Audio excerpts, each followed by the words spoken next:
Bonsoir à tous et merci de nous retrouver pour le nouveau rendez-vous d'information parlementaire de la rédaction de Public Sénat. 24 heures Sénat pour tout connaître de l'actualité du Sénat, mais aussi décrypter et comprendre ce qui fait l'actualité ici au Sénat. Et à la une de cette première édition, une rentrée sur les chapeaux de roue pour les sénateurs, avec un ordre du jour particulièrement chargé. Le texte controversé sur le non-cumul des mandats arrive mercredi en commission. En attendant, le rapporteur multiplie les auditions. Aujourd'hui, il recevait les présidents de groupe. Demain, les sénateurs reprendront le chemin de l'hémicycle. Au programme, le projet de loi consommation. On en parle avec notre invité, le sénateur PS, Martial Bourquin. C'est le rapporteur de ce texte au Sénat. Une charte de la laïcité à l'école. Le ministre Vincent Peillon entend rassembler autour de valeurs communes. Les musulmans sont sceptiques. Dominique Baudis, le défenseur des droits, saisit le Conseil d'État pour des éclaircissements. Alors pour ou contre cette charte, débat à suivre dans cette édition.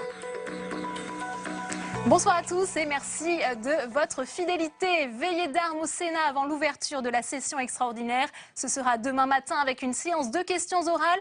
Puis les sénateurs rentreront dans le vif du sujet avec le projet de loi consommation. Début d'une longue série qui ne sera pas sans embûches, comme nous l'explique Tam Tranui. La majorité de gauche du Sénat n'est pas la majorité gouvernementale. Toute la session dernière, les ministres l'ont appris à leurs dépens, à l'image de Manuel Valls en janvier dernier. On ne peut pas avoir, monsieur le sénateur, le beurre, l'argent du beurre et le sourire du ministre en plus. Ou encore Marie-Lise Lebranchu sur les métropoles. Monsieur le Président, moi je serais naturellement défavorable. J'ai comme une impression de solitude. De la décentralisation à la publication du patrimoine des élus, le Sénat a souvent fait entendre sa différence. Alors comment s'annonce cette rentrée ? Avec seulement 6 voix d'avance, la majorité de gauche ne peut se passer d'aucun allié. La défection des communistes, des radicaux ou des écologistes suffit à faire rejeter n'importe quel texte. Ce sont donc des alliés aménagés. Nouveauté de cette session, même des voix socialistes pourraient manquer à l'appel pour l'un des textes emblématiques de l'ère Hollande, le non-cumul des mandats. Outre le non-cumul, de nombreux textes sensibles vont être débattus à la Haute Assemblée dans les 4 prochains mois. Deuxième lecture de la loi sur les métropoles, retraite, mais aussi budget et financement de la sécurité sociale, des textes explosifs sur fond de ras-le-bol fiscal. La séquence des 4 prochains mois est essentielle. Elle impactera forcément les élections municipales de mars 2014, un scrutin fondamental pour le Sénat, dont le collège électoral est composé à 95% de conseillers municipaux. Et cette rentrée parlementaire se fait déjà sur fond de polémique. Samedi, Gérard Larcher, l'ancien président UMP du Sénat, dans une interview au Figaro, estimait que Jean-Pierre Bel avait une immense responsabilité, je cite, dans le déclin de la Haute Assemblée. Réponse du président ce matin par presse interposée dans les colonnes du journal Libération. Gérard Larcher n'a toujours pas digéré l'alternance au Sénat. Jean-Pierre Bel, qui est reçu en ce moment même par François Hollande à l'Elysée pour évoquer le dossier syrien, alors que le Congrès américain doit se prononcer cette nuit sur l'opportunité d'une intervention. En France, un débat sans vote a déjà été organisé le 4 septembre au Parlement sur le principe d'une intervention militaire contre le régime de Bachar al-Assad. Je vous le disais en titre, la rentrée parlementaire s'annonce compliquée pour le gouvernement. Mercredi, les sénateurs examinent en commission le projet de loi sur le non-cumul, un texte loin de faire l'unanimité. Il faut dire que les sénateurs sont peu enclins à choisir entre leur mandat de maire et leur mandat de parlementaire. Pourtant, souvenez-vous, c'était une promesse du candidat François Hollande. On l'écoute, c'était le 3 mars 2012 à Dijon. Un député, un sénateur ne représente pas une circonscription ou un département, une région. Il représente la nation tout entière. Et c'est pourquoi je ferai voter, dès le début du prochain quinquennat, la fin du cumul d'un mandat parlementaire avec une fonction d'exécutif local. Bonsoir Marie Brémaud. Bonsoir. Alors vous suivez pour Public Sénat, et bien dans le cadre du magazine Les Dessous de la Loi, l'examen de ce projet de loi au Sénat. Vous avez donc assisté aux auditions aujourd'hui du rapporteur, c'est le socialiste Simon Sutour. Il a reçu les présidents de groupe dans une ambiance plutôt résignée. Qu'avez-vous appris aujourd'hui? Vous l'avez dit, la loi sur le non-cumul arrive enfin au Sénat, d'abord par 2 journées d'audition, principalement des présidents de groupe, puis le texte sera examiné par la commission des lois et enfin il sera sera débattu en séance la semaine prochaine à partir de mercredi 18 septembre. Il est d'ailleurs prévu 5 heures de discussion générale, une durée très importante qui témoigne de l'intérêt de la Haute Assemblée sur ce dossier. Mais cela fait déjà des mois que ce texte pollue la vie politique ici au Sénat. C'est un sujet sensible et au sein même de la majorité, au sein même du Parti socialiste, il divise. Environ la moitié des sénateurs socialistes y est défavorable et cela inclut le président du groupe François Rebsamen qui répète régulièrement son opposition au non-cumul, mais il n'est pas le seul. Le chef de file des radicaux de gauche, Jacques Mézard, est particulièrement virulent. Il a demandé encore il y a quelques jours le report de l'examen du texte afin qu'un vrai débat législatif puisse avoir lieu. Il aurait promis au ministre de l'Intérieur, Manuel Valls, qui représentera le gouvernement dans l'hémicycle, de se battre jusqu'au bout. Cela promet donc des débats animés, des échanges tendus, mais l'issue fait peu de doute puisque le texte de loi a déjà été adopté par l'Assemblée nationale en juillet à la majorité absolue. L'exécutif peut donc se passer de l'avis du Sénat.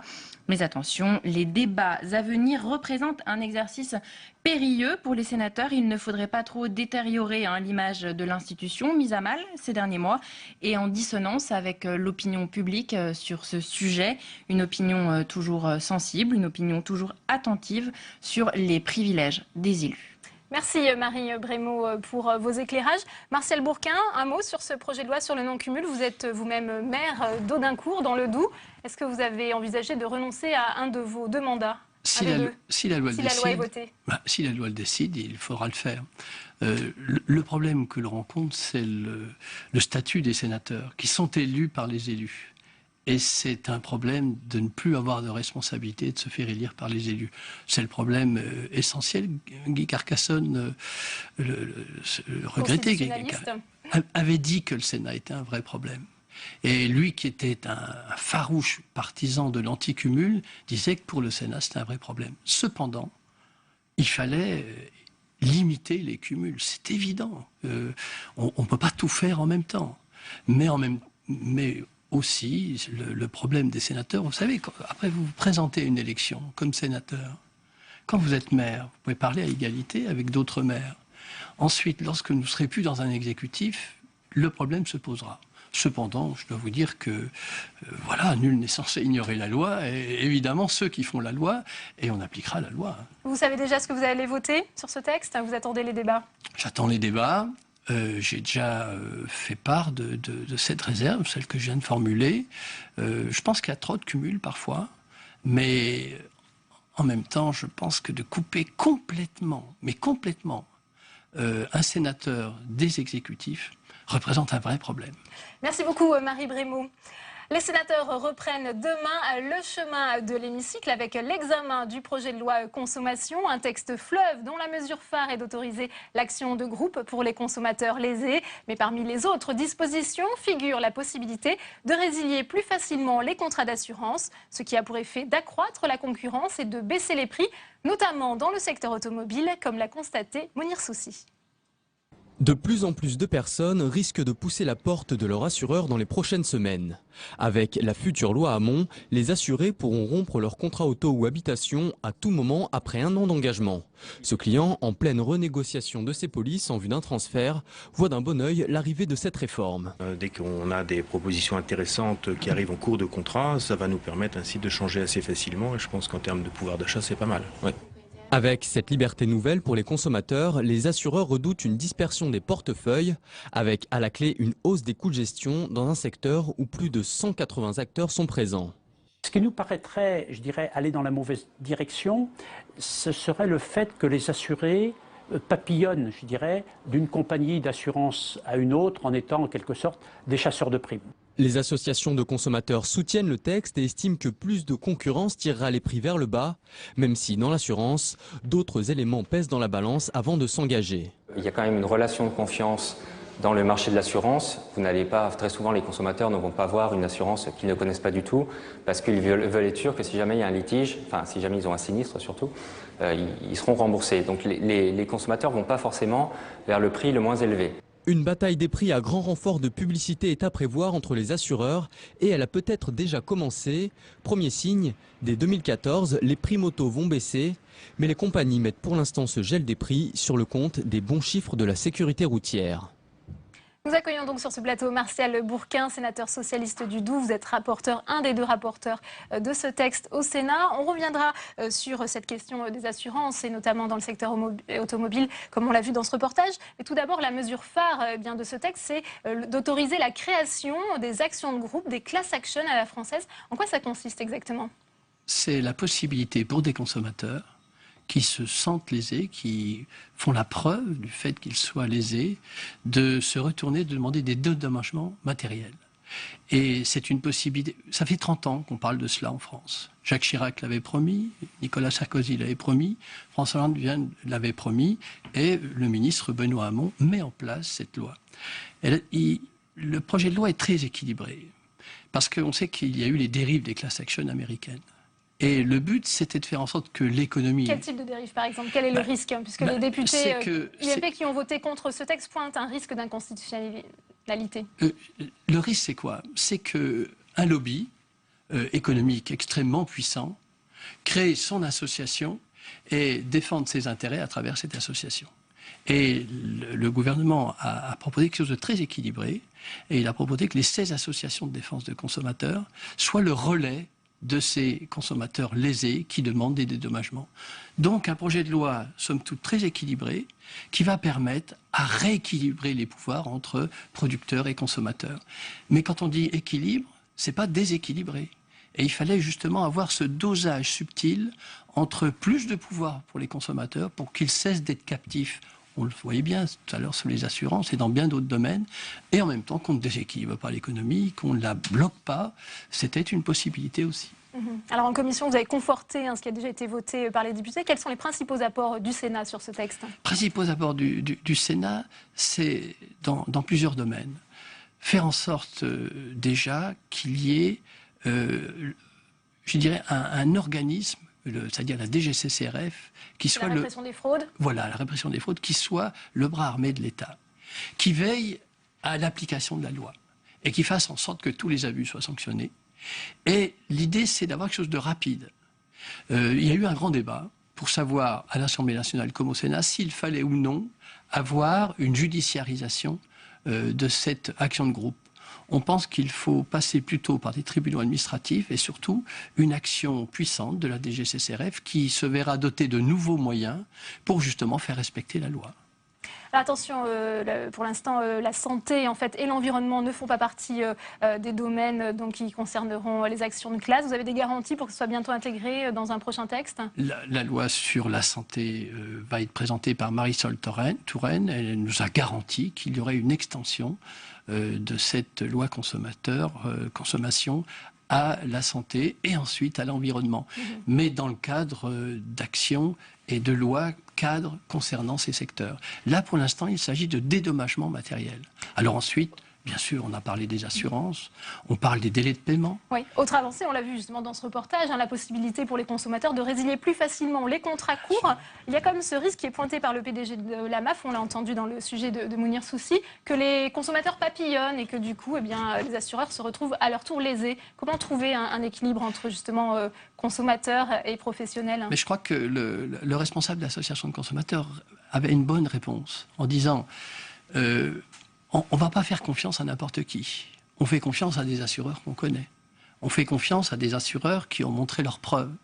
Donc la notoriété de certaines compagnies d'assurance est évidente. En même temps, le consommateur ne sera pas captif.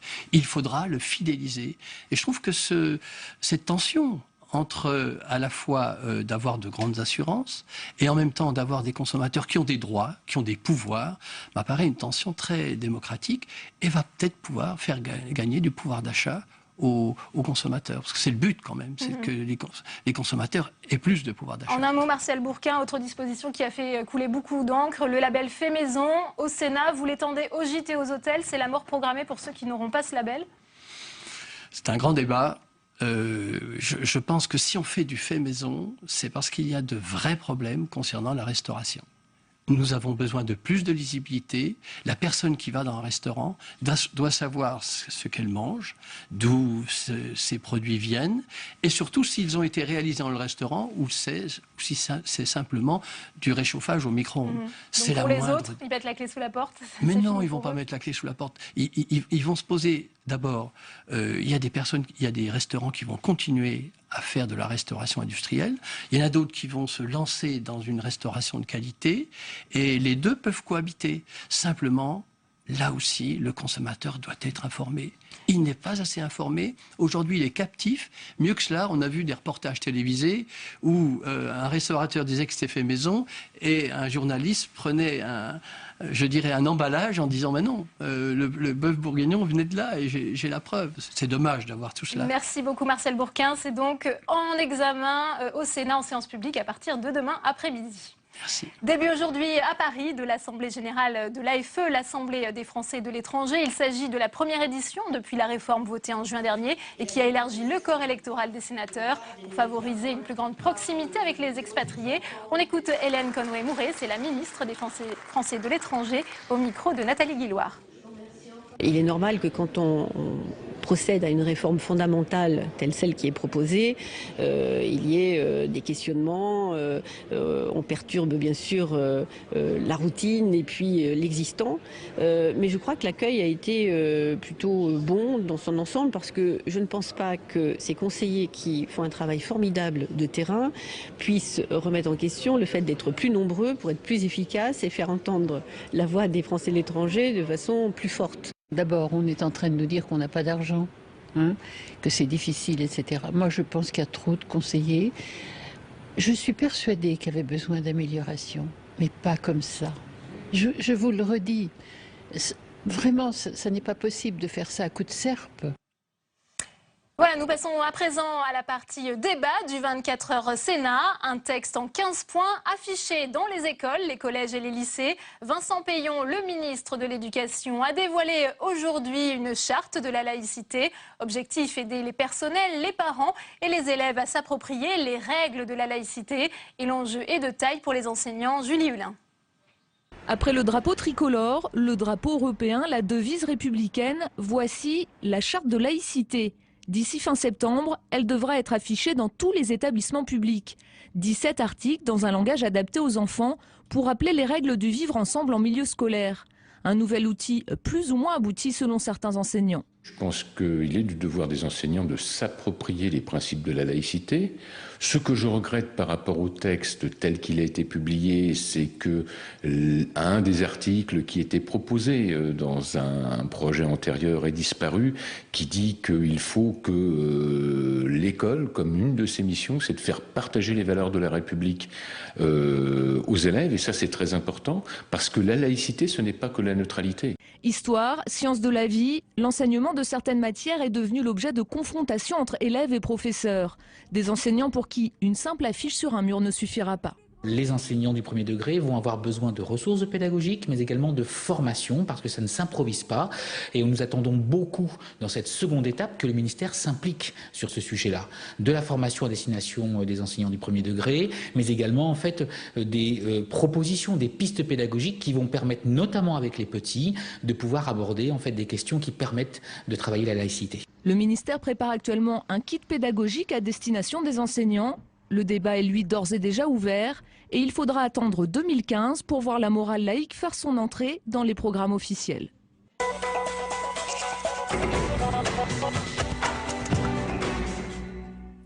Une charte de la laïcité pour l'école, oui, mais pourquoi faire? On en parle avec nos invités ce soir. Françoise Laborde, sénatrice du groupe RDSE ici au Sénat, sénatrice de Haute-Garonne. Vous représentez le Sénat au sein de l'Observatoire de la laïcité. Merci d'être avec nous. Face à vous, Camille Bedin, vous êtes secrétaire générale adjointe de l'UMP. Alors mesdames, on a vu cette charte a été dans l'ensemble plutôt bien accueillie. Est-ce qu'elle était quand même utile aujourd'hui, Françoise Laborde, cette charte? À moi, la réponse est oui. J'ai été ce matin au lycée à La Ferté et j'ai pris plaisir à être présente vous étiez en aux Seine-et-Marne. côtés de Vincent Peillon. Voilà, tout à fait. Donc nous sommes 2 sénateurs à faire partie de l'Observatoire de la laïcité et 2 députés, et plus évidemment un certain nombre d'experts. Et je crois que c'était attendu. Bien sûr, ça ne peut pas se faire comme ça du jour au lendemain. Donc cette charte, bien sûr, certains disent qu'elle va être apposée et qu'elle n'aura pas grand effet comme ça. Mais elle sera déjà peut-être apposée à côté des droits de l'homme, hein, puisqu'on a aussi quand même d'autres textes qui sont affichés dans les écoles. Et je pense que la réponse est déjà dans ce que vous disiez, le kit pédagogique qui va s'adresser, qui va aider les enseignants. Les écoles supérieures, les SP vont permettre aussi de former les enseignants. Et moi, je pense que nous pourrions aller plus loin assez rapidement. C'est que cette charte soit en fait agrafée avec le règlement de l'école, puisque le règlement de l'école est signé par tous les parents, de l'école maternelle au lycée, et cela permettrait aux parents donc de voir qu'il y a quelque chose de nouveau, et on en parle dans les conseils d'école, on n'en parle pas seulement dans les classes, c'est vraiment quelque chose pour tous. Mais c'est pas ce matin la baguette magique, et c'est normal. Camille Beudin, vous connaissez bien les banlieues et cette question de l'égalité des chances. Est-ce qu'elle vient pallier certaines insuffisances, cette charte? Est-ce qu'elle était vraiment nécessaire? Bon, nécessaire, je crois que oui. Je crois qu'il est toujours bien et bon de rappeler les grands principes républicains. Donc afficher cette charte dans les écoles, c'est un bon signe. C'est quelque chose de positif. Maintenant, c'est évident, et Madame Laborde l'a dit, c'est évidemment pas suffisant. Parce que avoir une déclaration de principe, c'est bien, c'est mieux quand on retrouve des actes derrière. Et moi, ce que je vois dans les quartiers, c'est que je doute qu'une charte de la laïcité affichée sur un mur de l'école, aussi symbolique que cela puisse être, serve à quelque chose. Voilà. Donc il faut prendre aujourd'hui des mesures. Des mesures, ça peut être par exemple l'école des parents. Vous avez raison de dire qu'il faut impliquer les parents dans l'apprentissage de la laïcité. Et puis d'une manière beaucoup plus générale, je crois que la France n'a pas un problème avec la laïcité.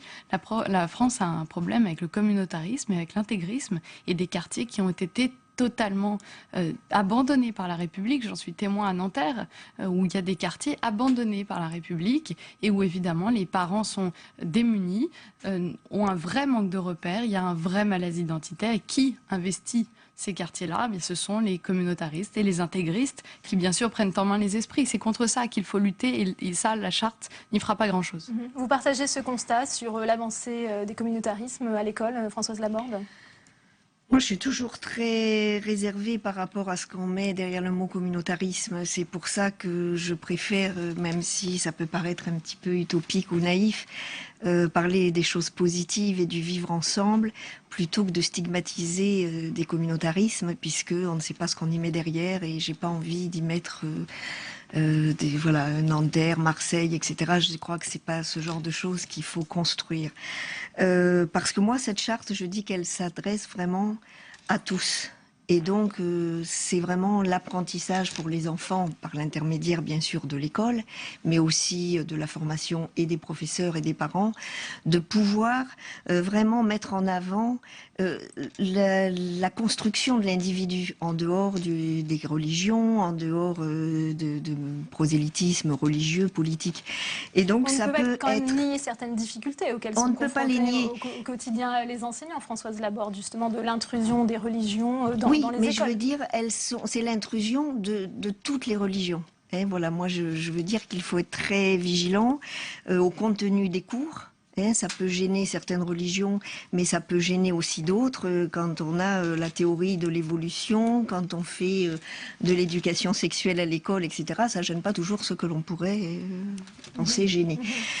Donc, pour moi, c'est vraiment, si vous voulez, aujourd'hui, un point de départ d'une nouvelle façon de voir les choses. Et moi, j'avoue que j'aime beaucoup la façon de faire et de présenter les choses de Vincent Peillon, parce qu'il essaye de faire abstraction d'un certain nombre de choses pour vraiment l'intérêt général. Voilà, et ça, moi, je suis vraiment très attachée à ça, et je crois qu'il a raison. Pourtant, aujourd'hui, l'islam s'est senti un peu stigmatisé. Les musulmans se sont sentis stigmatisés. Dalil Loubeker, qui est le président du Conseil français du culte musulman, estime que 90% des musulmans vont avoir l'impression d'être visés par cette charte. Est-ce qu'on peut les rassurer ce soir ? C'est pas à moi de les rassurer de la part de Vincent Peillon, mais ce qui est sûr, c'est que évidemment, on vise pas une religion, et c'est pour ça que je trouve que c'est essentiel de rappeler que la bataille en France n'est pas tant celle de la laïcité, qui sous-entendrait que la France a un problème avec les religions. La France n'a pas de problème avec les religions. Les religions en France sont tout à fait libres et encore heureux d'exister. On a la liberté de croire et il faut absolument respecter l'autre. Donc l'islam n'est pas désigné. En revanche, là où on a un souci, et ça, M. Boubacar ne le nie pas d'ailleurs, c'est avec le communautarisme et l'intégrisme islamiste dans les quartiers. Ça, c'est une vérité. Donc, vous dites qu'il ne faut pas stigmatiser. Évidemment que je ne stigmatise pas. Je dis simplement qu'il y a une minorité agissante qui a investi nos quartiers parce que nous les avons abandonnés. Et la vérité, c'est ça, c'est que ça va faire 30 ans maintenant qu'il y a eu la marche des beurs. 30 ans qu'une minorité s'est révoltée pour exprimer une volonté de reconnaissance, un besoin de reconnaissance. Ils ont voté à gauche pendant 30 ans. Eh bien, aujourd'hui, on voit que rien n'y fait. La gauche n'agit pas dans les quartiers. La gauche a abandonné les quartiers populaires. Donc, j'entends les grands discours, les jolis discours, l'école de la République, la laïcité, c'est formidable. Dans les faits, on a des quartiers qui s'appauvrissent, la violence s'accroît, les gens sont abandonnés et il y a un vrai malaise identitaire. Donc, à un moment donné, il faut dire les choses et mettre les mots sur certaines vérités. Vincent Peillon, c'est très gentil, la charte de la laïcité, je l'approuve, mais ça ne suffit pas. En application. Et d'ailleurs, Dominique Baudis, le défenseur des droits, a saisi le Conseil d'État. Il demande des éclaircissements. Ça, c'est un peu un coup de poignard dans le dos du ministre, Françoise Laborde. Je pense que c'est un coup de poignard. Alors, je voulais juste revenir sur ce que vous disiez par rapport à la gauche. Bon, on était quand même avec la droite il n'y a pas si longtemps, donc je pense que la gauche n'a pas tout gâché ça va faire un peu de temps. Donc je pense que c'est partagé. Il faut aussi reconnaître que l'évolution difficile des écoles et des quartiers n'est pas due tout à la gauche. Je vous remercie d'en prendre note. Et par rapport à Dominique Baudis, je trouve qu'il outrepasse un peu ses droits. J'ai vu la FP, enfin j'ai lu tout à l'heure le communiqué. J'avoue que j'étais un petit peu étonnée. Il pointe des points particuliers. Par exemple, il explique que ça aujourd'hui, c'est pas très bien. On n'a pas tous les éclairages et les éclaircissements. Notamment, il parle des collaborateurs bénévoles. Par exemple, les mamans voilées qui vont accompagner des sorties scolaires. Alors là, qu'est-ce qu'on fait? On est dans l'école, en dehors de l'école? On accepte qu'elles viennent avec leur voile? Est-ce que vous avez une réponse à ça? Alors, vous qui avez travaillé aussi notamment avec votre proposition de loi sur le port du voile pour les assistantes maternelles. Ce n'était pas la question, et c'est vrai que c'est pour ça que je trouve que Dominique Baudis, là, pourtant c'est quelqu'un que j'aime bien, mais cette je question respecte. Se pose aussi concrètement. Je trouve qu'il a été un peu... Bon, c'est pas très sympa de faire ça aujourd'hui, mais bon, ça... Mais c'est là où... Excusez-moi, j'entends vraiment ce que vous dites, mais parlons des vrais sujets. Voilà. Non, parlons des vrais sujets. Les vrais sujets, moi, ils sont dans ce que vous évoquez. Je vais répondre à cette question. Il y avait quand même un ministre de droite qui avait fait passer une circulaire et qui avait dit que normalement les mamans voilées ne devaient pas accompagner. Et puis bon, il y a eu des pressions diverses et variées. Moi, je vais vous dire, je pense que... Où est la frontière alors? La frontière, une maman voilée, puisque vous voulez vraiment qu'on parle de ces mamans-là... C'est pas moi, c'est l'exemple de Dominique Baudis. Elle rentre à l'école, elle sort parce qu'elle va chercher ses enfants, etc. Et c'est normal. Elle peut être élue au conseil d'école, etc. Et donc, elle rentrera à l'école en tant que maman élue, voilée, bien sûr. Après, sur l'accompagnement, moi, c'est vrai que je suis plus réservée. Mais je vais vous dire pourquoi. J'ai été enseignante, j'ai été directrice d'école. Donc, l'accompagnement, c'est une délégation de service public, quelque part. Parce que c'est l'assurance de l'école qui assure les mamans qui accompagnent. C'est pas la responsabilité civile de la maman. Donc elles sont en train de jouer un rôle. Si ce rôle, c'est limite ATSEM, prof, il faut respecter. Donc effectivement, sur ce point, Dominique Baudis a raison, il y a des éclaircissements. Moi, je crois qu'il faut oser dire un certain nombre de choses. Et quand vous sortez une classe, donc que ce soit au zoo, au musée ou en classe de découverte 3 jours ou 4 jours ou une semaine, l'inspection académique, le DAZEN, puisque maintenant on appelle le directeur d'académie, est prévenu et vous donnez la liste de parents accompagnateurs et comment ils sont assurés. Et l'assurance, c'est l'école.